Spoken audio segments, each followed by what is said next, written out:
पवार, भाजपा सरचिटणीस शिवाजी पेठ या प्रभाग क्रमांक 10 मधून भाजपच्या उमेदवार सौ अर्चना उत्तम कोराणे भाजप या पक्षाकडून ओपन महिलामधून उमेदवार आहेत. या कोराणे वहिनींच्या बद्दल सांगण्याचा एवढाच हेतू की उत्तम कोराणे कोणतेही म्हणजे पूर्वी ते राष्ट्रवादीत होते.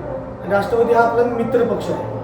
या राष्ट्रवादी पक्षात असताना अजित पवार गट राष्ट्रवादीत असताना त्यांनी सत्ता नसतं म्हणजे एक स्वीकृत नगरसेवक असताना रस्त्यांची कामे म्हणा, मुन्नासाहेब यांच्या फंडातून म्हणा, आमच्या भुवा चौक ते 8 नंबर शाळा ते नंगीवाली अशी रोडची कामं कोणतीही म्हणजे निधी खेचून आणून त्यांनी जी इतकी कामं केल्यात किंवा गोरगरिबांना मदत असू दे त्यांना सध्या आज तुम्ही ते बाहेर पडल्यानंतर आज आमच्या इथली जनता अशी आहे की त्यांना नगरसेवक म्हणजे कोराणे हा मोठा प्रश्न होता की आता सत्ता नसताना म्हणजे प्रशासक असताना कुणाकडे जायचं तर कोराणे साहेब आपले आहेत.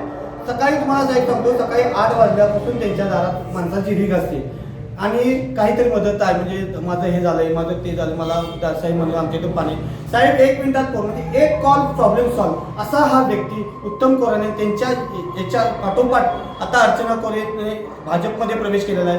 भाजपचं त्यांना काम आवडलेलं म्हणजे भाजपचे जे आता सोयी आहेत म्हणजे मला म्हणायचं आहे त्यांच्या ज्या भाजपच्या ज्या योजना आहेत त्या घराघरापर्यंत पोहोचवण्याचं काम त्यांनी केलेलं आहे. आमच्यासारख्या कार्यकर्त्यांच्या माध्यमातून आम्ही आधार कार्ड असेल रेशन कार्ड असेल मोफत त्यांना जे काही पुरवायचं असेल ते टोटल म्हणजे आम्ही हेलपाडे न घालता त्याचं आम्ही कॅम्प घेऊन त्या पूर्तता पूर्ण केल्या आहेत. आणि कोराणे वहिनी खरोखरच निवडून आल्यानंतर भागाची प्रगती करायला एवढी इच्छित देतो. 16 तारखेला महायुतीचं सरकार येणार.